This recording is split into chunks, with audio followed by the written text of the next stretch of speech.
Good evening, everyone. I welcome you all for this online seminar on how can I study abroad with Dr. Anup Kulkarni. And I'm very happy to see you all on Sunday evening, especially with the enthusiasm and your willingness to know about how can you make your counseling process easy for studying abroad. So I first of all start with my introduction. I'm Sharvari Kulkarni. I'm Technical Associate at BDG Life Sciences, and we have arranged this collaborative seminar with Ignacio Zilis on the topic of study abroad. And we have a renowned speaker, Dr. Anup Kulkarni. We as a BDG Life Sciences, we are working since 10 years in the field of bioinformatics. We are helping researchers, students in the field of biotechnology and biopharmaceuticals and bioinformatics. And I proudly say that we are pioneers in the online training and workshop in the process of drug designing and drug discovery, also in NGS analysis. So we are successfully running these trainings and workshops and projects and all the services in the field of biotechnology and bioinformatics. And we are helping around thousands and lakhs of students all over the countries. We are also in the services for simulations, dockings, VTech projects, and research, the research guidance for the same. So now let us start with the webinar. And I would like to first introduce Dr. Anup Kulkarni. He's a very well-known speaker in this guidance of overseas education. He has done his MS and PhD from in the field of molecular oncology from UK, and he has got he was awarded with 90 lakhs of funding for his PhD work. And now he has experience of 5 years, around 5 years, more than 5 years, for sending students to around 7 countries. And he is expert in other like multiple biotech sectors that I would like to highlight as clinical research, regenerative medicine, biomedical engineering, cell-based assays development. And also one of his sector is his specialization is sending students for BS, MS, and MBA in foreign countries. He covers almost 7 countries like USA, Germany, Canada, Australia, New Zealand, Singapore, etc. The reason why BDG has arranged this webinar with in collaboration with Ignacio Zilis is I feel it is very, very important and right time for students. So for them to understand the timeline and the process of counseling to get the right guidance from where, especially from which universities, right from selecting the universities, all the path that I'm sure Dr. Anup makes easy for students to understand right from beginning, from shortlisting the universities to the counseling process.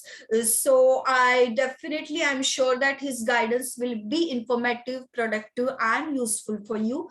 So now I think I should hand over to Dr. Anup Kulkarni without wasting much time. Over to you, Dr. Anup. One more instruction I want, one more thing I want to focus on is, guys, I have put one link in the chat box, and you guys, if you have any queries or you are interested for further communication with us, you can please refer to that link. I'll be putting it 2-3 times, so please access that link and get in touch with us. Over to you, Dr. Anup. Right. I hope you can hear me. So good evening, everyone, and happy Diwali. I know it's Diwali is almost over, but since we still have a tail end of the Diwali, so once happy Diwali, and thanks to BDG Life Sciences for allowing me to be a part of this session. So without wasting time, what I'll do, I'll switch off my cam because it might interfere with the internet wavelength. So and I'll share my presentation. So please let me know in case if my slides are not visible. I might change. I'll keep changing my slides. Right. So I hope you can see my slide. So as Sharvari has, introduced me very nicely, I'm working in various aspects and various fields of biotechnology since from last almost a decade. And I have, few startups with me, on my name. So in day to day of my life, I basically work with stem cells regenerative medicine. And I also work in the field of biomedical engineering devices. Typically my area of research is, or, area of expertise in the field of cancer, because that's what my PhD was all about. And I also, and sorry, I should say we, because it's a team effort. So we also work in the area of clinical trials. So we get a lot of vaccines and, different, pharmaceutical drugs for clinical trials, phase trials, or, even preclinical trials on animals. So that's what I do. So I'm aligned with multiple industries in India and some, abroad. And at the same time, I started this venture of Ignicio Zealous. I think that was almost like 6 years ago, uh, with an intention that, when I went to the UK for my master's and PhD, I mean, I was not having any idea of, how the courses work, how university we have to choose, which universities are good, what kind of fundings are there, scholarships, everything. And I felt that, I was I was not I was not getting any specific technical counseling or technical guidance, because biotech as a field is very, very vast and it's very specific at the same time. So when I came back from the UK, in 2012, I always felt that, I should have some, platform where I can guide students, um, those who are going for, willing abroad to go for bachelor's or master's, because PhD is a very different thing. But, at least for bachelor's and master's, because these are the foundations in our life or career.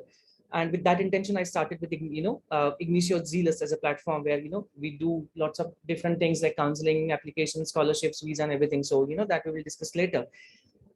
So in today's slide, I thought I'll be talking about, few aspects of biotech.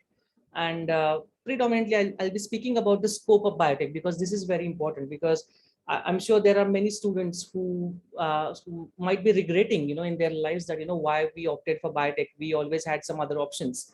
But today I'm going to convince every one of you that, biotech is one of the best branches, in terms of an employment, in terms of good salaries, in terms of diversity.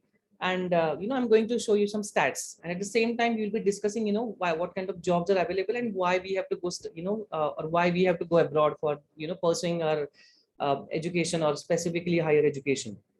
So I'm just changing my slide. So in case if you're not able to see my slide, please let me know. So this is my second slide, by the way. I think before 2 years, everything was running very smooth, but then something, like COVID-19, stuck everyone in the world. And I think it was a very disastrous thing. It is still disastrous, because it almost, downgraded the entire economies in the world. And, that resulted in loss of jobs, huge losses to companies and everything, and you can see this slide, which clearly suggests that, as compared to previous recessions, I think COVID-19 recession has seen fastest and steepest downgrades in consensus growth projections. And this is, applicable to all the areas, whatever we can think of. So, financial services, FMCG sectors, airline sectors, tourism sector, because it was totally stopped and banned. Many countries closed their borders. Some engineering sectors were also affected, like civil engineering, mechanical engineering, because every sector was affected, including biopharma sector. But if I want to plot a graph, on y-axis, if I want to plot profitability impact, and on x-axis, if I want to plot short-term liquidity impact, then you can see which are the areas were badly affected and which were the areas were least affected. But still they were affected. I mean, there was no any sector that which was not affected. So you can see here that the pharma and medtech sector was affected, but thanks to the potential that our sector has, it really knows how to come back. And the best example is COVID-19 vaccine. I mean, you can understand the quantum of business that these industries are actually having, not only just vaccine industries, but other pharma industries also, who played an important role, in manufacturing different drugs like remdesivir and, different steroids and different, chemical drugs. So because of that, the medtech sector survived, and it not just survived, but it's also bouncing back like anything, because it has that particular potential. Okay, so with this, I think I can say that COVID-19 definitely has affected, and but it has its own potential, and I'm going to show few slides in coming in my presentation, which will prove that biotech has a good potential when it comes to employment. So if I want to talk about areas of biosciences and biotechnology, I think we can talk about all the sectors. There are multiple sectors in biotech. It's not just about one specific field, but biotech has plenty of different things. So healthcare, plants and agriculture, animal biotech, industrial biotech, bioinformatics, environmental biotech, biomedical sector, food sector, and there can be other sectors also. Okay, so I'm not going to talk about all these sectors today, but I thought I'll just give a glimpse of every specific sector. So to start with, or to begin with this journey, I think I thought I'll show you a real-time problem in the world. It is in the context of a metabolic disorder, or you can also call it as a disease. It's nothing but a diabetes. I'm sure some of your close relatives or friends, or maybe some of your immediate family members might be suffering from this metabolic disorder, and they might be consuming some tablets every day or some insulin. Quite possible. But if I want to see, the growth projections or the current figures of, people who are severely affected with diabetes, I can straight away say that, US, India, and China are going hand in hand, because we are the, largest, growing populations and economies also. But at the same time, thanks to, the kind of lifestyle that we are having, it's, taking to a very disaster stage, but that's how, it has, we have to accept it. And so why I am showing you this slide is because I want you guys to understand what is the potential of biopharmaceutical market. So if this figure is right, which is obviously right because it comes from an authentic source, if this figure is right, that means the China, India, and US are the leading producers of diabetic patients every year, and you can see the projections by 2035. Now, what that suggests, this means by 2035 we'll be having more people with diabetes, and that means if there are more and more number of patients with diabetes, there will be industries coming in the picture. Now you will ask me how they will come in the picture. The industries will be happy to launch new drugs or similar drugs, for diabetes. It might be insulin, it might be some other chemical drugs for maintaining the sugar levels in the body. And when there are more and more patients, that means industries are willing, or they want to invest some money to come up with the novel products. Okay, and this is the reason why, if industries are investing, that means there are potential opportunities, that means there are employment chances. Okay, so to summarize this slide, what I want to suggest is, if there is one specific disease which has a lot of incidences, that means there are multiple industries which will be interested in investing. That means there are opportunities. What industries would look like, I mean, they would look into this particular as an opportunity, and when there is an opportunity, there are definitely employments in that specific sector. It is not just about this specific disease, but I mean, there are a lot of other associated sectors also has equal opportunities, and to name one sector is the nutraceuticals. Now, I'm sure everyone of you understand what is nutraceuticals are. And if I just want to show you US, stats from, coming from US, in 2017, the overall nutraceuticals market, it is a global nutraceuticals market. It was around $200 billion. And what they projected is by 2024, it would, have around more than $300 billion business. With a CAGR, I always see the CAGR, cumulative annual growth rate, because it suggests me what kind of potential that specific area has. Okay, so it has a CAGR of around 7%, which is very good, and that means it's going to create a lot of opportunities. It is not about just opportunities, but diabetes and nutraceuticals. Apart from that, whatever chemicals that we are eating, preservatives and everything, they are creating a lot of problems in terms of cancer, in terms of different diseases. And subsequent other markets also has the equal potential. That means there are more and more number of opportunities available in terms of employment. So this was just one sector. The next sector I'm going to talk about is the biomedical sector. which is another good sector to work with if you have a specific interest in this particular field.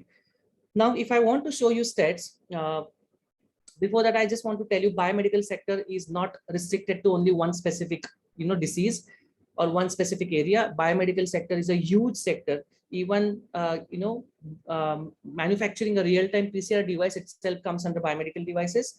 Even if you go to any hospital, if you have a CT scan, MRI scan, and, advanced machineries, robotic surgeries and everything, that also comes under biomedical engineering sector. Now, in this slide, I have two different, pics or photographs or snapshots. The left one comes from a country which is Ireland, which is the Southern Ireland, which the capital of that country is Dublin. And they have a kind of a governmental organization called as SFI, Science Foundation of Ireland. And they are providing, or they have provided around 12 million euros funding for precision oncology research collaboration. And they actually are giving funds to the universities, industries, and different sectors in which are working in the biomedical devices to improve the patient outcomes, okay, or to improve the outcomes in terms of coming up with the novel products. Now, this comes, from Ireland. If I want to see the potential in Indian market, this, snapshot that you will look on the right-hand slide side, which comes from a magazine, which is one of the famous magazines in biotech in India, which is called as BioSpectrum. And this comes from the issue of 2019 December, which clearly suggests that the indigenous medical devices and diagnostics industry is growing at a 6% and has crossed 36,000 crores, okay, which is very, very impressive. And that means what they are actually doing is the governmental organizations like DBT, DST, and different bodies, they're actually giving a lot of funds to different startups to come up with novel biomedical solutions to treat different diseases. I'm very happy to share the fact that one of my startups, we got a very good grant of 30 lakhs to develop a device which is which we are using nowadays with on oncological perspectives. So I can talk about that maybe a little later, or maybe in the next seminars. So such kind of grants are actually given to the startups. So in a way, government is actually boosting or motivating budding startups to come up with novel biomedical solutions. So this has a lot of potential in case if you are interested. If I want to show you more, industries, these are the top 10 medical device industries in 2020. You can see, different names like Philips, Abbott, GE Healthcare, Thermo Fisher, Johnson & Johnson. And you can see their revenues, because revenues is something that you always have to look. If the industries has less revenues, that means there are less opportunities. If the industries are earning more revenues, that means there are more and more opportunities, because that's how they are getting the potential profit, So these figures are in, billion US dollars. Okay. So you can see $15.4 billion. That is just, kind of a total revenue that these industries are actually earning. Okay. And these are not just 10 industries. There are more than 10 industries which are working in this field of biomedical engineering, devices. And some of them are in India, some of them are in the Western world. So, guys, this is nothing but the biomedical engineering sector, which is having a very, very good scope. Talking about another sector, which is industrial, I'm not going to focus, too much on this particular sector, because I want to talk about other sectors also. So industrial sector also has a very good scope, because, specific examples of some industrial enzymes and, all these ingredients or enzymes, assets are being manufactured with the help of bioreactors or fermenters, which typically comes under industrial biotech. One specific aspect is bioethanol, which can be used as a biofuel. The current government, you can understand, current petrol and diesel prices, which are going pretty high, and this is the way it's going to continue, irrespective of any government would lead, any country. Because we have restricted access, restricted presence of these naturally occurring fuels. So we have to find an alternative, and the last government and this government are pretty keen in using bioethanol as one of the biofuels, which can be mixed with the petrol and diesel, and which can be substitute, in coming future. So this can be done with the industrial biotech sector. The next come is molecular biotech, which is a kind of a research oriented course, because I mean, still there are a lot of things which we haven't understood so far. Maybe using stem cells in different diseases. We are quite successful in doing animal cloning and test tube babies. So test tube babies are quite frequently practiced in many of the hospitals. But a subject like tissue engineering and regenerative medicine, it's still under a lot of research, and it has a huge potential in coming years, maybe after 10 20 odd years. I'm sure we can have some specific stem cells which can be used in curing, or curing, we can use the word curing, in curing different diseases. Okay.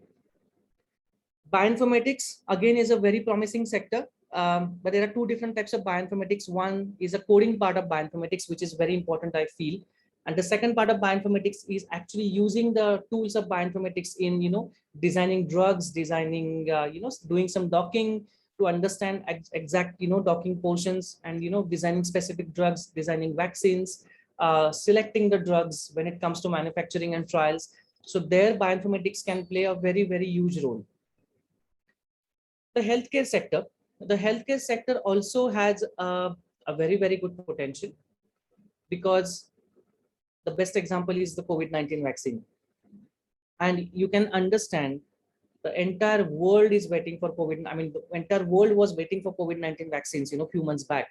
And I think half of the population all across the globe is, now vaccinated, but still half of the population is yet to get fully vaccinated. But there are new and new industries which are coming, and they are also going to launch their vaccines very soon. But you can understand the entire world was waiting for the vaccines. Okay. And the COVID-19 vaccines is just one example. Okay. It is not, the healthcare sector is not just restricted to one kind of vaccine. There are multiple vaccines.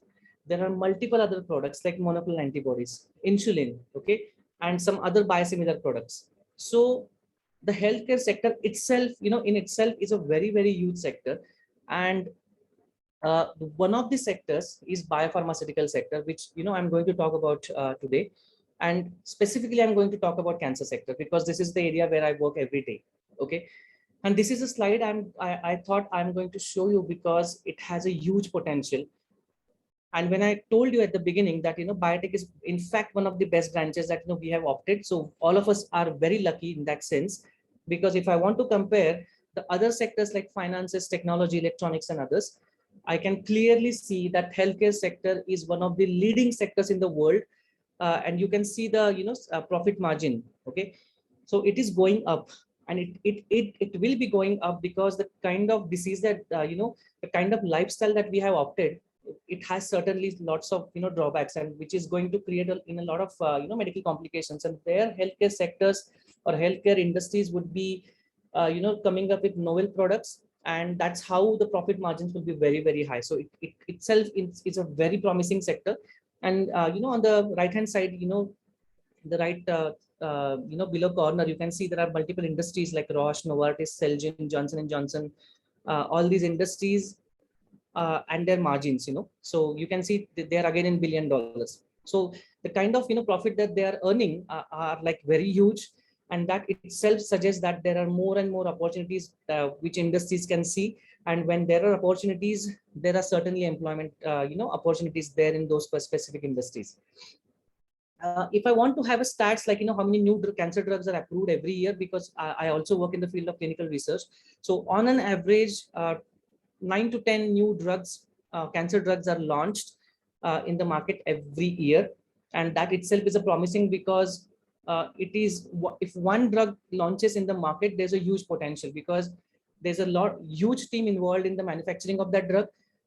There's a huge team involved in clinical trials, and there's a huge team after doctors and other patients will be opting. So it's a huge market, and that's how industries will be earning those revenues, and other sectors which are associated with that sector will also have equal opportunities, like clinical research, for an instance.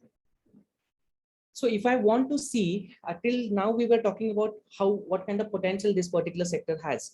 But if I want to segregate that with respect to different countries, I think all of the countries have a good scope in that. So US initially was very dominating in that sector, but nowadays there are other countries which are also coming equally. share that profit margin.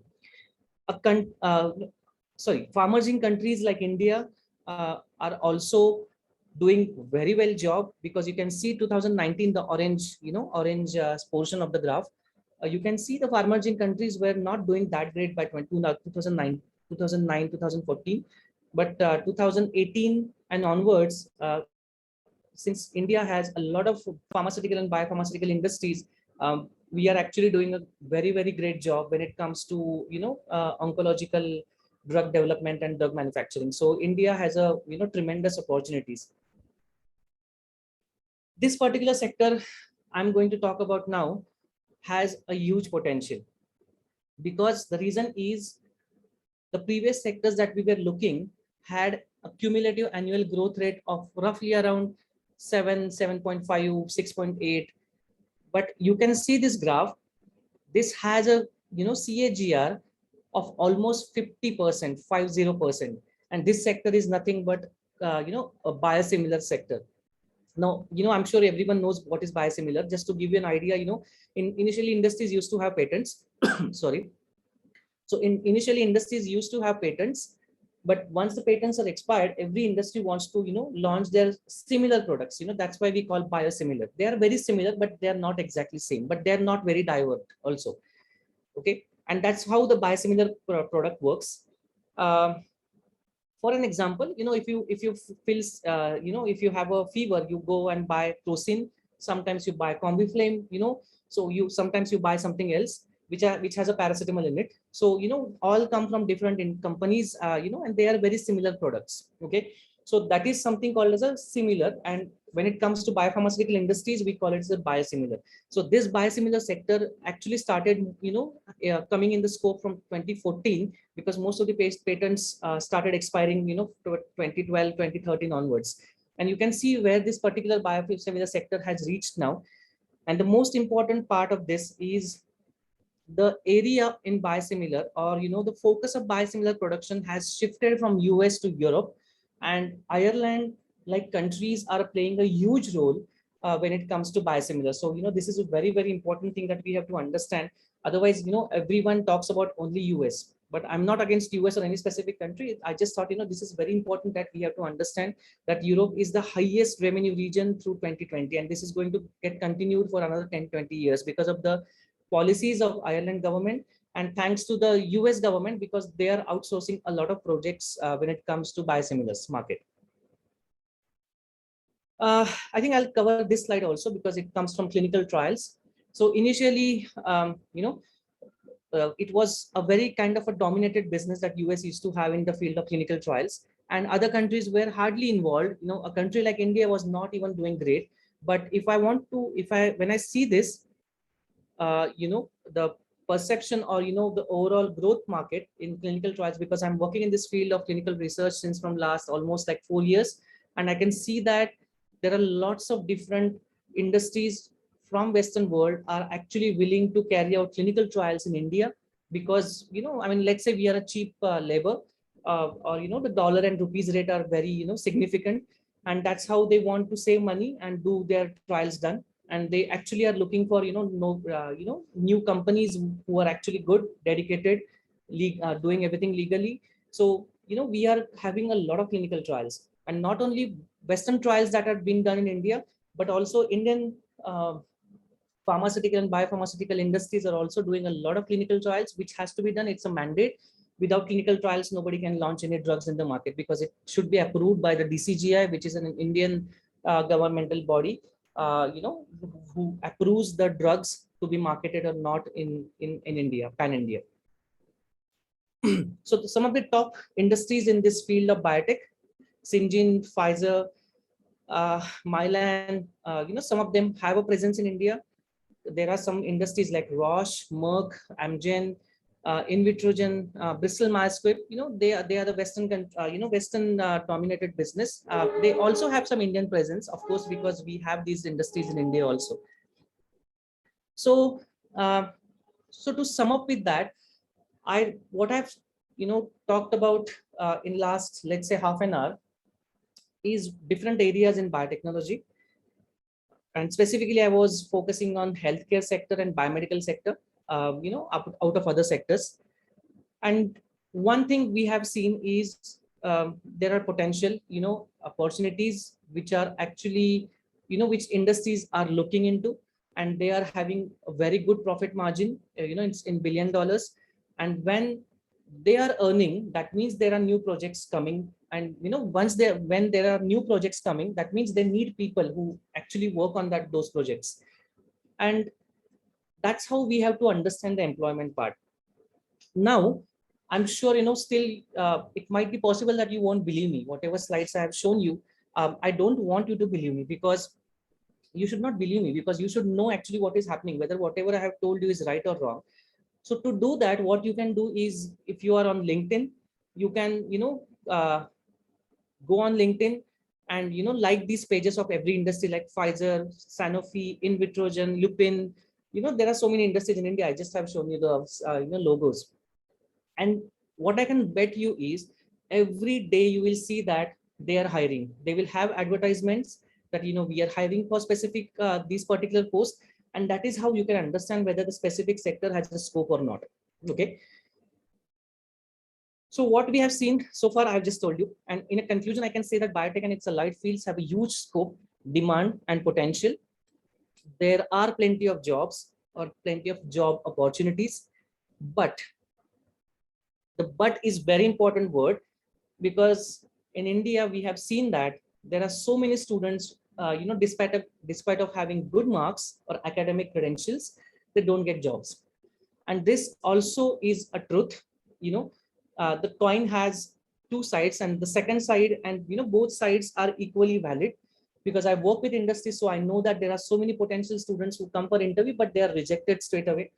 And then we have to understand why this is happening, because I'm giving you the both sides, and I wanted to understand why students are not getting jobs in India, despite of the fact that we have plenty of scope. I'm just talking about India as a specific country.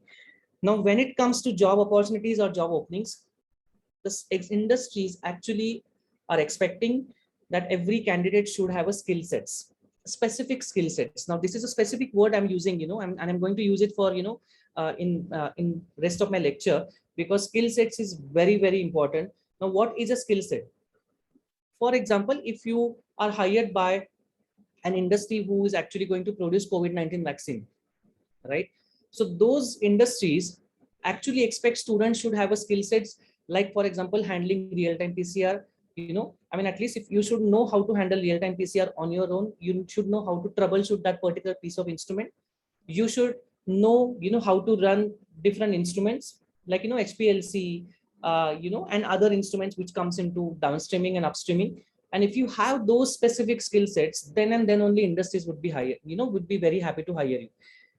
When it comes to vaccine, you also should know, how to handle mammalian cell culture, because vaccines are produced from mammalian cells. Okay, we cannot use bacterial fermentations to produce vaccines. And if student is not having this skill set, whether you have 80% or 85%, I think industries would be very reluctant. And the reason is very obvious, because every industry wants to earn money. They are not interested in investing their time, because if an industry starts giving training to the students, they are losing the competition, because there are 3-4 other industries which will come up with the novel product, and they will have a market share in that. And every industry don't want to lose money, because this is how the industries work. So if I'm an industry, I ideally want candidates who come from the specific skill sets. I don't want to, train a candidate for next 12 months, because if I want to train a candidate for next 12 months, I have to ask my employee to train that candidate. So in a way, I am wasting my time and salary, money on, on these two candidates, because one candidate is actually taking the training, and one of my employees actually training the candidate. So in a way, my output is very low. My time is going like anything, and I'm wasting my money. Okay. So that is the reason why industries are very reluctant to hire freshers. But there are specific vacancies which are exclusively, which is meant for freshers. And if you want to achieve those or get into those vacancies, I think you should know what kind of skill sets are required. Okay. And that's the reason why Indian students don't get jobs. And the reason is very obvious, because I think I have almost visited every institutes, or I know almost every institutes in India who are into bachelor's and master's, in biotech or related subjects. Unfortunately, we don't have laboratory, practical skills techniques. If we have four subjects, we have hardly two, practical sessions. Okay, so we don't know, how to have hands-on practicals. And again, many of the colleges, they don't even have instruments, and that's the reason why industries are reluctant to hire freshers without any skill sets. Okay, so I thought I'll show you a couple of slides, but before that, I'll just tell you what exactly the things scenario it can be there after you pass out. So you can either continue your studies in India, you can actually go abroad and you can start doing jobs, or you can start your own venture. But today we are going to talk about, why we have to go abroad. So let's say this is a specific vacancy that we are talking about. Okay, so I'm just going to highlight one specific vacancy here. So this is how different vacancies looks like. Okay, so this vacancy is actually for senior scientific officer.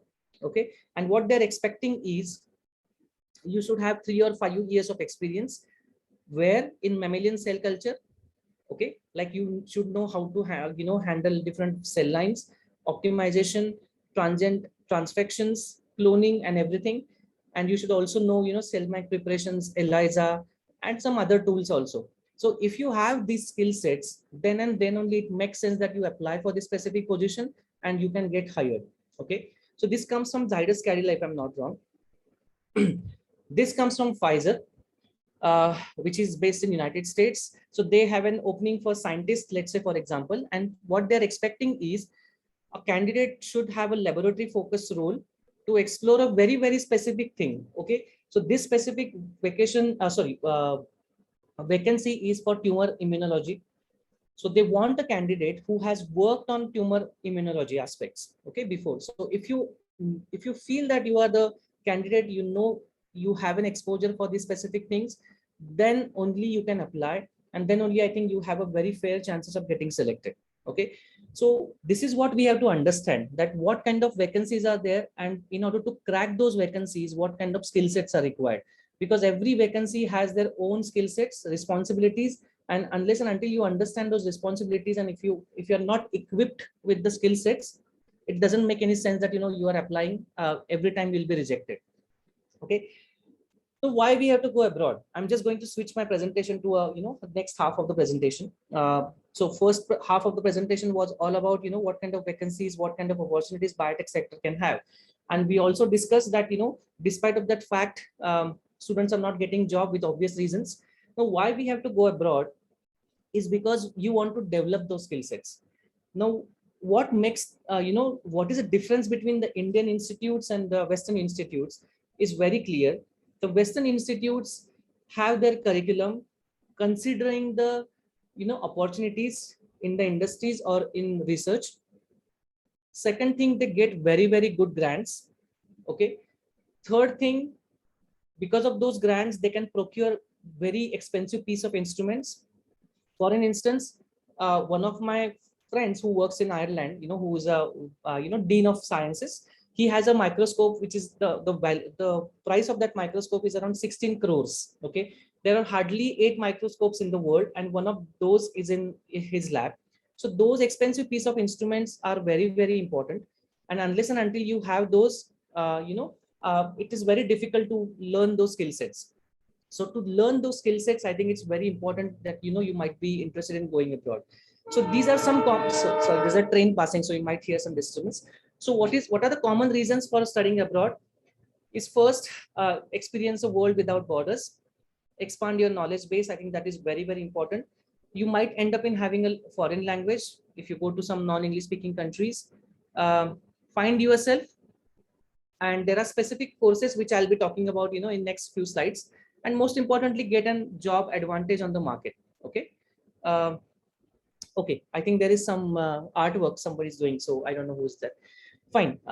So when we talk about different countries, we always think about US. Okay, because we only have heard about either US, or to max is the United Kingdom, or to max Germany, because because we always hear that Germany gives free education. But apart from that, also there are so many other countries which we can always think about, because every country has their pros and cons. in the terms of employment opportunities, after you complete your master's. So some, for example, Ireland, Australia, Canada, New Zealand can also be very good destinations. And in that case, you can always think about different options apart from UK or US. Now, on what basis we have to select the country is always a confusion. And I get so many students, with whom I start counseling. And, so I always tell them about, many options, and always talk about these particular things to consider. The first is a stay back option. So what is a stay back option is, after you complete your master's, every country will give you a specific amount of time to stay in that particular country. Okay. And that is called as a stay back option. So it can be 3 months, it can be 1 year, it can be 2 years, it can be more than 2 years. More the stay back option is always beneficial to us. For instance, Australia. So Australia gives you 2 years or 3 years of stay back. So in a way, it is a very good thing because you can stay in that country for, up to 2 or 3 years to find an employment. Because everyone knows that, finding an employment is not that easy because it's a competitive world, because it might take 6 months, it might take 1 year. So you have to stay in that country as much as possible. And for that, stay back option is very important. For instance, in United States, you only get 90 days, 90. So if you get something in 90 days, then only you can extend your visa and you can stay there up to 3 years. And then you can continue with H1B. That's why I always suggest that US might not be a good option in today's scenario, because there's a lot of competition, and there is a lot of recession also.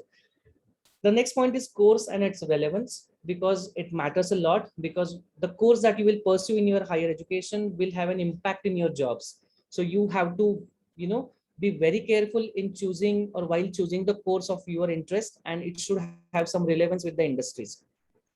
The next point comes with, world ranking. Every university has world ranking. So I don't really consider world ranking as a major aspect, because department ranking is very important, because university as a whole has multiple departments, but the department that you will be going in is a very, very important thing. So you always want to check department ranking and what kind of faculties that they have.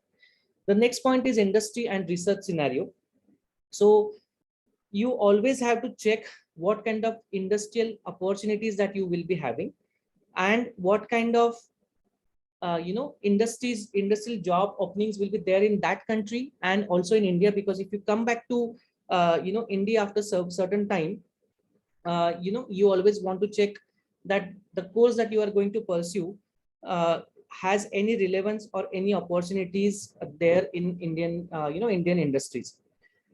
The next the point comes is fees and scholarship, which is very important, because scholarships are given to almost every candidate if they fit into their criteria. And fees also are very important, because sometimes it becomes very, very expensive, which I hardly recommend to anyone. So for instance, the scholarships, for example, US, some universities will cost around 60 to 70 lakhs, okay, worth of, fees, which is not that, important, I believe, because you should not be investing 60, 70 lakhs in just getting your master's education done. Okay. So sometimes you can get some relief from, scholarships, which are awarded by the universities or third-party agencies. And, that can relieve your pressure or even on your parents. The next point is alumni record. You might want to verify or cross-verify what the alumni are doing, who has pursued this particular course, where are they, which industries they are working for, whether they are in India, whether they are in the same country, or whether they are, have traveled some other, to some other countries. The next point is a 10-year plan, which is very, very crucial, because usually I conduct these webinars, face to face, but, since, we are not doing any activities, offline, I think I have to, communicate to you properly what exactly I meant as a 10-year plan. So a 10-year plan is nothing but you have to dream, or you have to decide what you want to do after 10 years from right now. Okay, so this is 2021, where you would like to see yourself in 2031, or even let's say 2041. And if you know your plan, if you know your destination, for example, if you ask me what I want to be, let's say I want to be like, for example, Kiran Majumdar-Shaw. Okay, I would like to be her, because she's someone at a position, where everyone, wants to be like her. So if I want to become someone like Kiran Mujumdar, what kind of degree, what kind of exposure, what kind of specialization that you need to have, you will understand that part. If you don't know where you want to, reach, or where you want to land, then it becomes very difficult for you, because you won't understand what kind of master's course is right suitable for you. Okay, some of you want to work in the biopharmaceutical industry, some of you might want to start have your own startup. It can be multiple different things. Okay, so based on that, if you understand your 10 or 20 years plan, then you have to come stepwise, come few step backwards and understand, to reach to that destination, what kind of courses are important. Okay, and what kind of experience you would like to have in order to reach to your goal after 10 or 20 odd years. So with all these things, you have to select a country. Okay, so if you, for your goal or destination, if you need experience working in the industry for 2 years or 3 years, definitely US is not the country you should you should be looking after. If your goal is just to pursue an education from that specific university and come back to India, then any country would do for you, because your goal is just to get education and come back here and start your own things. It can be, it depends on your choices, depending upon your goals and everything. There are scholarships. So I thought, I'll add this slide as well, because every university, let's say majority of the university, I won't use the word every university, majority of the universities have scholarships which are given to excellent candidates, and they check following criteria like overall performance in your bachelor's, or if you have done masters in India, they will also check your bachelor's and masters, performance. They will also check subject wise performance. They will also see your extracurricular and co-curricular activities if they're relevant.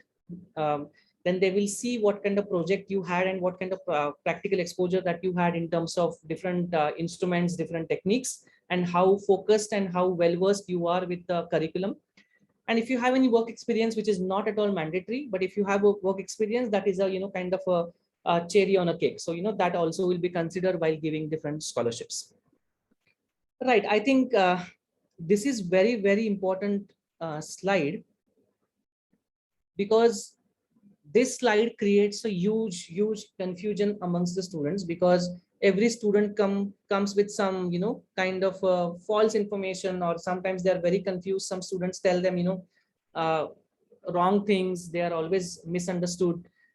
And this first is about with respect to the title of the degree.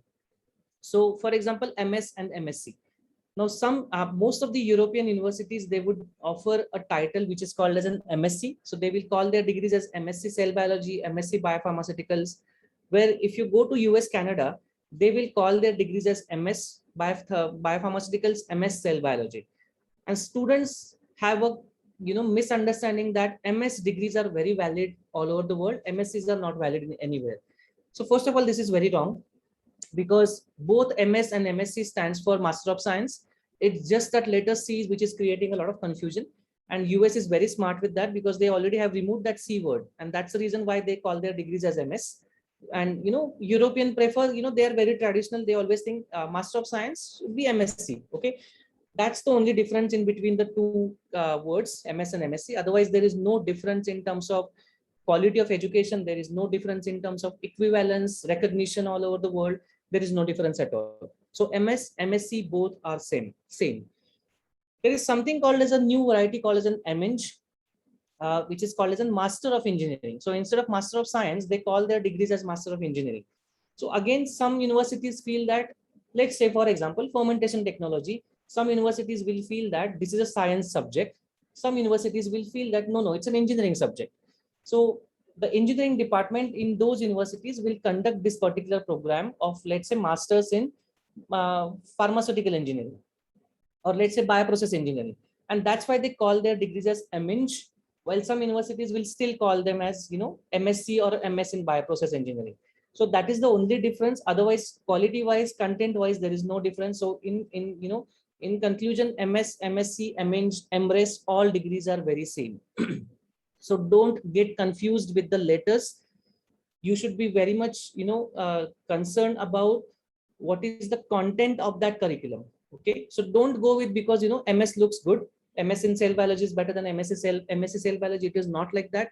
You always want to see what is being taught in that particular curriculum, because when you will go for an interview, your HR will ask you what you have learned from that particular master's course. They will be least bothered about whether it's an MS or MSc or MEng. Okay, they will ask you what you have learned in that course and how that is relevant with the industry that you are actually applying for. Okay, so this is very important thing. Next confusion is almost is there because of the duration of the course. So 1 year's masters versus 2 years masters. There are countries like US, Canada, Australia, Germany, they have 2 years masters courses. And while UK and Ireland specifically, they have 1 year's masters courses. Now, again, there's a misunderstanding, and students always tell me that 1 year's master's degrees are not recognized in the world. Okay, this is what the lie is all about. First is all about. So first of all, it is not like that. 1 year's masters are equally recognized by all industries across the world, including Indian industries. Okay, so 1 year's masters are taught by UK and Ireland, and 2 years masters are taught by other countries. Now, what is the actual difference? There is no difference. The 2 years masters course, the first year of the 2 years masters course is again the basic subjects that you will be learning. Okay, because US, Canada, Australia, they feel that that students are coming from diverse backgrounds. They might not be knowing cell biology, for example, in detail. So let's teach them cell biology, mol biology again. Okay, so they will teach you the basic subjects in the first year, and from the second year onwards, they will start teaching you the advanced subjects. And the 2 years masters, you have huge vacations because you almost have 6 months vacations, 5 to 6 months. Okay. However, in the 1 year's master's courses, they will not teach you basic subjects because their assumption is that you already know these subjects. So we'll start with the advanced subjects, and they hardly have any vacations. So total vacations, I think, are not more than 2 or 3 weeks in the entire duration of 1 year's master's course. So both master's courses are equally valid. They're recognized by all the industries. Okay. Then in universities like Cambridge, Oxford, Imperial College London, which are in top 10 in the world, they also offer 1 year's master's courses. So there is no difference. Okay. And if you want to see the real-time example, I am the best example because I have done 1 year's master's course and then I've done my PhD. And so far, no industry has asked me why you have done 1 year's master's course. We will not accept you. Okay. I think every industry is happy because I'm providing good services. So there are no problems. There are more students who are working in India, also in Indian biopharmaceutical industries, with 1 year's master's courses from UK and Ireland, and they are very valid, and there are no problems at all. Okay, so what I would say, 1 year's master's courses in fact are more beneficial because they will save your time, and not only time but your money, because you don't have to spend for 2 years tuition fees and 2 years living expenses, which are almost the half that you will be spending in 1 year's master's course. Okay, so with this, I think I'll go to the next slide. Now, right. I'm sure you guys must have heard about these exams, so I'm not going to talk about what exams are these. What I want to tell you from this slide is I have seen students who join for some classes for GRE coaching very haphazardly and randomly. They don't even know whether GRE is required or not, because GRE is only required in United States in most of the universities, but still there are some universities which never accept even GRE. And outside US, there are hardly any universities which will ask you for GRE. So GRE is not required at all. So don't waste your time, because GRE preparation takes more than 3 and 4 months. Okay. And also, if you want to join any coaching, I think they will charge you 20, 30, 40,000. So in a way, you are wasting your money and time, because you can use that money in doing some trainings, like for example, at BDG or some other trainings, hands-on trainings, where you can actually get some hands-on practical techniques which might be useful in getting an admit, getting a scholarships, getting a job in your coming future. Okay, so think about it first, understand what universities are asking, the ones that you have shortlisted, and then go with those exams in case if they are asking. Right, so this is a specific slide I thought I'll show you because in India we have a lot of restrictions when it comes to specialization or specialized masters. But if you go abroad, they have a specialized master's courses in specialized disciplines. Let's say molecular medicine, bioinformatics, cell biology, process engineering, bioprocess engineering, molecular oncology, bioengineering, bioreactor designing. They also have biotherapeutics, biomedical engineering. They also have some courses for business and biotech, because there are many students who go for business, in business orientation, because they feel that they don't want to go with wet lab, wet lab stuff. So sometimes business and biotech can be a very good combination, because every industry has business associate and different business openings. There they can fit.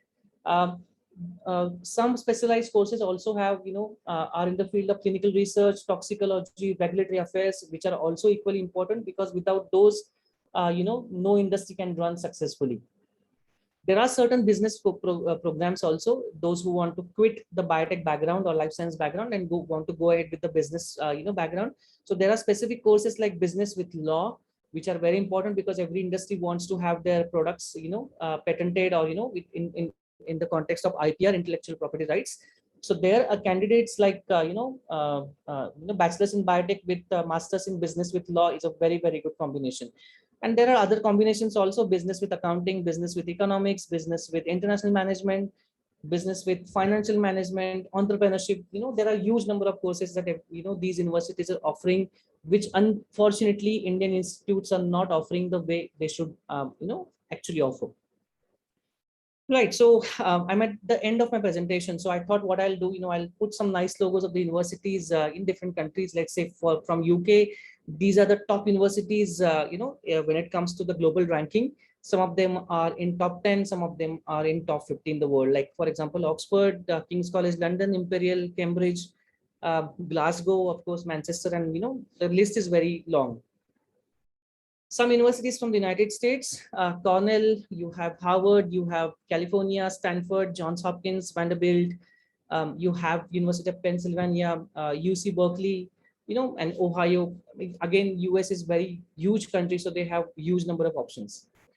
Australia, again, it's a very decent country because they have a good scope when it comes to clinical trials and, to some extent, biopharmaceuticals. So they have good universities like Monash, Adelaide, Newcastle, Sydney, RMIT, and their list is very long. This is a specific country that I thought I'll be talking, is Ireland, because many of my students have gone to Ireland in last 5 years, and most of them have got employed, or else they are doing PhDs, in different countries. And what makes Ireland special is, first of all, it is not big. It is hardly a size of Pune and Mumbai altogether, very less populated, but very densely populated with the industries, because they have huge biopharmaceutical industries and IT industries. And most of the industries, projects are coming from the United States, and they are recruiting like anything. 1/3 of the vacancies in Ireland actually are related to biopharmaceuticals. The reason is very simple, because out of top 25, 23 to 24 industries are biopharmaceutical industries have their presence in Dublin or different cities across Ireland, and that's what makes Ireland very, very special when it comes to biomedical engineering, when it comes to biopharmaceuticals. Okay, and that's why there are lots of different jobs. New Zealand, again, is a very small country, but they have a very good potential scope in when it comes to dairy technology and microbiology related subjects, and they have quite a good universities also. This is a typical cost of living. Again, please don't go with this slide because the rate of dollar euros changes every day. So I have not updated this figure, as per the today's rate. But typically every country that you want to go with has two particular aspects. One is called as a living expenses, and the one is called as a tuition fees that you will be paying to the university. And the living expenses are the ones which you will require in order to sustain yourself during your stay in that specific country during the course of your education. Okay, which is typically around 8 to 10 lakhs per year in Indian currency. So with this, I think I'll stop. I think I've covered almost every aspect, but still, if you have any questions, either you can write to this email address or you can call. I think it is Sharvari's cell, so you can always call her, or else I'm quite open to take any questions now. What I will say in the conclusion slide is, you should decide your goal. You should first of all understand what you want to become, because we Indian students, or Indian mentality is, we start looking for jobs after we complete the degree. But what I would tell you is, if you are actually interested in going abroad, you should first of all knowing which industry you are going to apply, and then what kind of skill sets they require. And once you understand the skill sets, I think you have to design your own master's course, and then start looking at the universities, that which universities are offering courses which is very close to that one you want to pursue, not what they are actually providing you. Okay. So I think with this, I'll stop. I hope it was not that boring, but yeah, I'm open to take any questions if you have. Thanks. Yes. Thank you, Dr. Anu, and I'm sure it was a wonderful, informative webinar, very enlightening. I'm sure all of you agree with me. And now topic is like open for your queries. I have put one more time the link which you can connect through which you can connect to us. Also on our slide, we have put this contact number, so you can always contact me and I'll be guiding you through the process. We will connect you through the calls, and we would be really glad to help any one of you if you are interested for future correspondence. So now I would like to get questions from your side. You can unmute yourself and ask, please.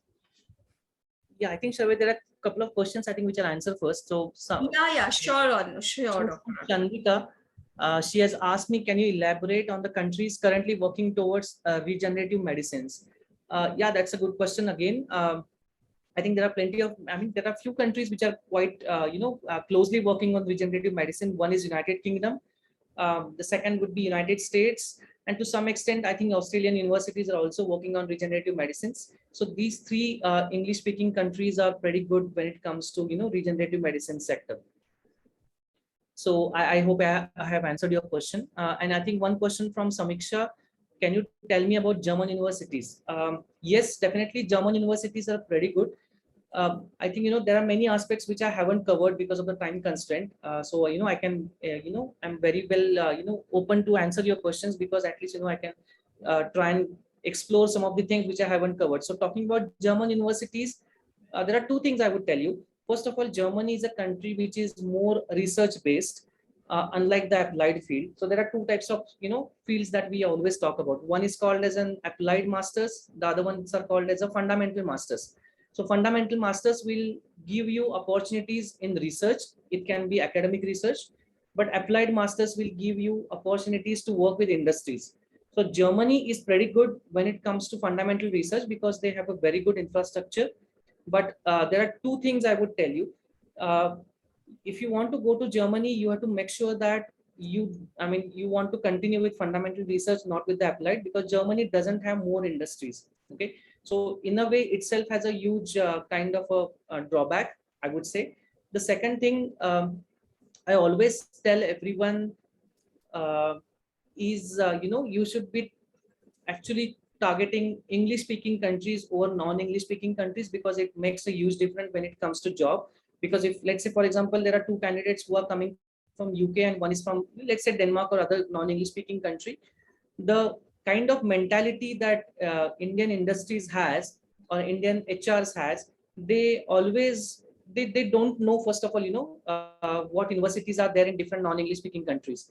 Once you tell them that, I have done my education from UK or USA, Australia, they will be very happy. Okay, this is a mentality. Okay, I'm not saying that, Germany is bad or Denmark is bad, but in a longer perspective, what I've seen so far in the last 10 years of my life is English speaking countries have a wide acceptance when it comes to job opportunities. And that's the reason why I always say, you should choose any English speaking countries over non-English speaking countries. Okay, I think I have answered your question. Yes, Dr. Anup, Rahul wants to ask that when is the right time to start application process for foreign universities? Right. Okay.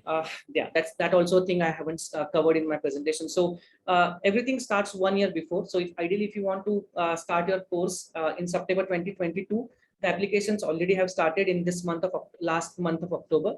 So, we have to start, your documentation and applications, because earlier we apply, we have a good chances of getting not only offer letters, but also good scholarships, because there are many scholarships which are open.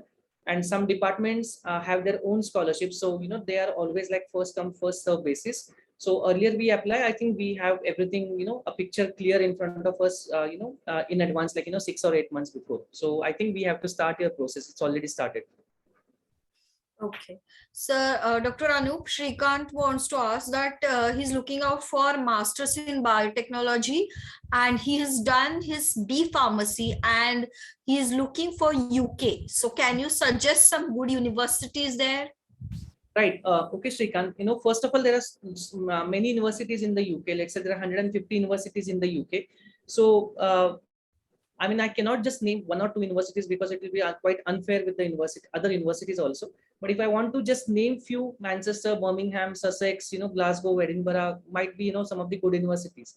But what matters is, every university has their kind of eligibility criteria where they will check your previous degree and your previous performance. So based on your previous performance, we have to decide which universities can accept, your previous credentials, and then you can continue with their master's courses. Okay, so we can, I think, continue. We can maybe discuss, your thing maybe on the, I think, maybe you can email or drop an email to me or, on this email address, and I can check your mark list and we can, I mean, decide which can be better universities considering your background.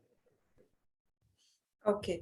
Thanks, Dr. Anup. Sohamdeep wants to ask you about the medicine course in US and UK. Right now, he's studying BSc in microbiology. I'm not sure what kind of a medicine that he is asking. Is it a molecular medicine? I am Please, assuming. can you specify, Sohamdeep? Actually, I have unmuted you, but I don't know why you are not able to talk. You can just unmute on your screen and talk. Try, because from my side, I have unmuted you. I'm assuming it's a molecular medicine because you are eligible to go with molecular medicine, regenerative medicine. I think these are the aspects. So UK and US can be a good destination because as I said in my first few slides, that regenerative medicine or molecular medicine are kind of a research-oriented courses. So countries like US, Australia, UK are doing very well in those, and they have very good universities. So again, based on your previous BSc microbiology credentials, your grades, we have to decide which country is right suitable for you, and we also have to think which universities we can apply considering their financials and their durations and everything. There are so many aspects about that. So maybe you can drop again an email and we can talk about that specifically. But in short, I would say US, UK, Australia can be good destinations because they have dedicated courses for molecular medicine, regenerative medicines also. Okay, thank you. And he's eligible, by the way, because he comes from BSc microbiology, so he is quite eligible. Yeah. Okay. And still, Mr. Sohamdeep, if you have any queries, you can always contact on this number and we will guide you in detail. Okay. Yeah. Dr. Anup Shraddha wants to ask that she is currently pursuing MSc Agriculture in Plant Breeding and Genetics. She wants to know about PhD in abroad. Right. Okay. Again, that is an aspect I haven't covered because PhD is something that you have to, spend at least 3 to 5 years of your life doing a PhD. That is number one. Second thing, if you want to go abroad for just doing a PhD, that becomes little bit difficult because the Western universities hardly accept any Indian master's degrees because there's a reason behind that, because they feel that Indian bachelor's and Indian master's courses doesn't have equal practical curriculum, because we don't have any more practicals. We just do some demonstrations or some basic practicals. So PhD is all about working independently. So unless and until you have a strong publication record in a very, very good reputed journals, not Indian journals, I think then you hold a very good chance of applying for PhD. If you don't have those things, what I would suggest you is you can go to UK or Ireland for an instance, do your 1 year's master's course once again, develop your skill sets in that 1 year, and then start applying for PhD, because that will make your job quite easier than directly applying for PhD with your current MSc agriculture degree. Okay, because PhDs are not easy, because every PI, which is a principal investigator, who is your professor, has to spend a lot of money because PhDs are paid. They will pay you, kind of funding or a kind of a stipend every month. So they ideally expect a candidate who is very, very good in terms of research.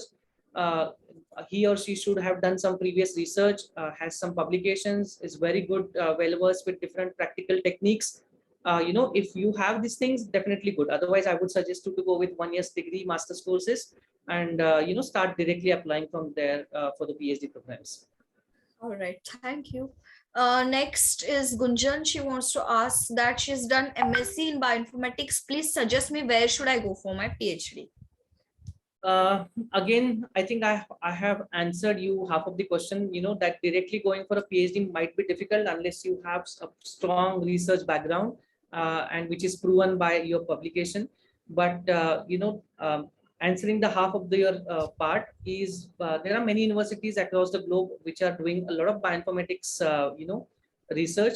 So what I would suggest you is US or UK or Ireland can be a good destinations, or maybe Australia also to some extent can be good destinations for going for research in the field of bioinformatics. But if you don't have any strong research background, again my suggestion to you would be that we should find out a specific 1 year's masters in bioinformatics which you can go in the UK or Ireland, complete that, get good skill sets developed, get good recommendations from your supervisors who has a strong publication record, and if they are going to recommending you, that means you have a very good chance of getting accepted for the PhD programs. All right.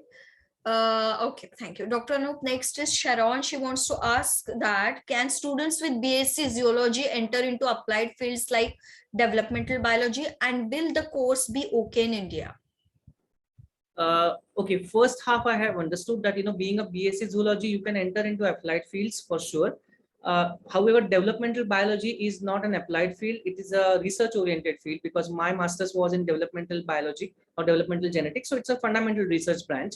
So, but yes, you can also enter into, a kind of applied branches like biopharmaceuticals, biotherapeutics, or different regenerative medicine, those kind of branches with BSc Zoology background.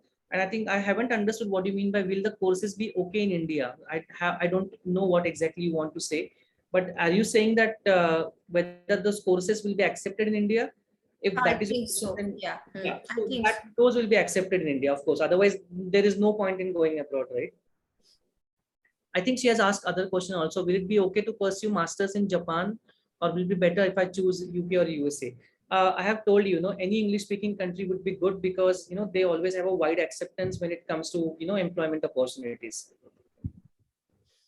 Aisha wants to ask, can you add me on your WhatsApp group, please? Means the group which we have created for webinar, you must have been already added to it, I think, if you have registered. If not, I'll see to it. Okay. Yeah. Shrikant says, thank you. It's our pleasure. Thanks, Shrikant. Yasir wants to ask that he is currently pursuing BS in biotechnology. I want to know about MS in agriculture biotech by abroad. Right. Yeah, there are good universities in the UK. I have seen there are many universities which talks about agricultural aspects like plant biotech and all. But I think I have to understand your profile properly because I'm not sure what exactly you want to learn from in agriculture biotech and what is your 10 years plan. So considering that, I can help you in targeting to the right university and the right country. So maybe you can email or email us, and maybe we can get back to you on your question. All right. Yes. Sai wants to ask that, sir, can I pursue my MS in USA for biotech course? But sir, we have 3 years of graduation and they require 4 years of graduation. So what can be done? It's a very good question because I haven't covered that part. So yes, there are some universities in US, they will ask you for 3 years of 4 years of graduation rather than 3. In that case, you either can go for 1 year's diploma course here, or else you can go, switch to other countries like UK or, Australia, which can accept, 3 years courses completely. They don't have any objections to that. And you can continue with your masters there. And, if you feel after your masters, you can always go to country like USA for, either for pursuing PhD, or you can also go there for doing jobs. So yeah, I mean, it's totally up to you. All right, thank you. Rahul wants to ask again, what are the factors to consider to get accepted into Ivy League college in USA? And does they give full scholarship for masters for biological courses? Right. So getting into Ivy League is a kind of a tricky thing. So they will consider your everything. I mean, your subject-wise performance, your overall performance, your projects and everything. They will also see which university you are doing your bachelor's from. Some Ivy League universities, they have scholarships, but some Ivy League universities, they don't have any scholarships, because getting into those universities itself is a prestigious thing. So sometimes you have to spend around 60-70 lakhs, in doing your master's done. So which I won't recommend, because, spending 70 lakhs and 80 lakhs is not that worth. I mean, uh, if you have a craze of going for Ivy League, then, I mean, that is totally your call. But I'm totally against of spending 60-70 odd lakhs in just doing your education, because that is not that worth. Because there are so many other universities and countries where you can go, you can complete your education, and you can get placed with a very, very good salary, or very good packages. So it's not just Ivy League that would give you good jobs, but there are other countries and other universities which are not part of Ivy League are also very good when it comes to employment opportunities. Okay, thank you. Sohamdeep again asks, actually, I'm talking about MBBS abroad, MD in US. They need a major biology subject and a year of lab experience. After that 4 years, one is eligible for pursuing MD in US. So would you please enlighten us on this? Yeah, I think, maybe we can speak on the phone, specific. Yeah, I think so, Sohamdeep. Please take the phone number and contact us. We would be glad to, I think, guide you one-to-one, right, Dr. Anu? Yeah. Yeah. So will you answer his question right now, or you would I think we'll talk, because it's a very specific question, because doing an MBBS is a totally different thing as compared to doing a master's in life sciences. So it's a very specific question. So I think we'll not keep others waiting while I'm talking all to. right, all right, all right. Yes, Chandika wants to ask, how are Nordic countries like Sweden, Norway, and Denmark to pursue research? Yeah, I think I have already answered this, but yeah, again, to answer that, they are very good in terms of their academic research. But when it comes to wide acceptance, if you want to come back to India, or if you want to switch to other English speaking countries, then that might be a problem, because to get the employment opportunities. But it is a vice versa. If you go to English speaking countries, and then if you want to switch to Nordic countries, it is quite easy, because those countries would easily accept English speaking qualifications. So I would avoid, in going for countries like Sweden, Norway to pursue your research, unless you have any strong reasons for that. Okay, thank you. Rahul wants to, this is last question, I think. Rahul wants to ask, does qualifying GET examination gives extra age for masters? I had just qualified GET 2021 in my third year. So no, I mean, unfortunately, GATE is not recognized. Yeah, I know that some of the German universities would be happy to see your GATE score, but that is just a part of your thing, which is not. Even if you don't have any GATE score, still, if your academics are good, universities would accept that. But GATE is an Indian exam, which is not, been recognized by other universities across the globe. So they don't understand what is GATE. What they understand is your academics through your grade sheets or mark list. And what they understand is either you have to crack one of their exams, maybe TOEFL or IELTS, or to some extent GRE if you want to go to USA. So GATE is not recognized.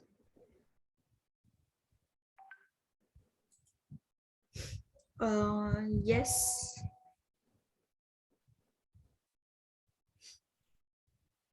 I think there is a question from Chandika.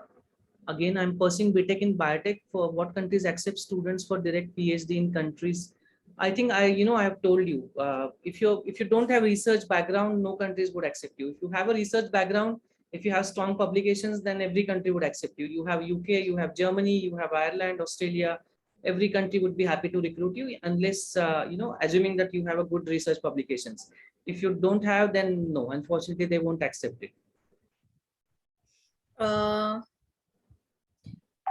Okay, sir, wait a minute. Actually, I have got on WhatsApp message from Mr. Sohamdeep that he wasn't there when we were referring to him.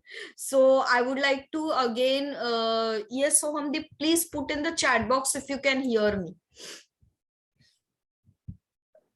Are you there, Sohamdeep? I think yes. So we answered your question, your questions are specific. So yes, Dr. Anup, would you want to talk to him? No, I think it was the same question for MBBS and medicine. Yeah, exactly. But he wasn't there due to poor network, so he That's okay. requested. What I would suggest you is a drop, an email or call that on that number. I think we can speak to you specifically because your question is very different than other questions. So I don't think there are any other students from MBBS who wants to go for MBBS abroad. So maybe we can discuss your question on call or on email. Yeah, so all the details have been put up. So Hamdeep, please take this phone number, or else I have provided the link also. You can register and talk to us. Yeah, so that would be, I think, a proper way to connect, right? Yeah. So I think Rahul that was a is, question. So yeah, it is how what is sufficient time to crack GRE? I think you at least require 3.5 months to prepare properly, and your score should be ideally anything about 320 plus. Okay, out of 340. So 3.5 months minimum, but don't take more than 4.5 months or 5 months. I think the longer you take, not necessary that your score will be better than that. So 3.5 months are more than sufficient. all right. Any other questions, guys? Anything else?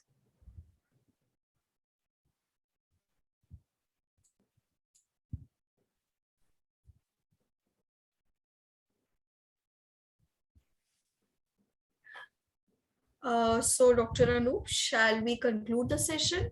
Yes, please. Yeah, sure. Yeah. So thank you one and all for having your valuable time over here. And I'm sure Dr. Anup has very nicely cleared all the doubts. And I would be glad, as I said again, if you connect to us through all the resources that we have given, we would be more than happy to help you one-to-one. Okay. So with this, on this note, I would like to conclude the session and give thanks to Dr. Anup for his valuable guidance and time. So thanks Ignacio Zillas, and thanks to the team of BDG Life Sciences. All right. Okay, I'll end the meeting now. Bye everyone.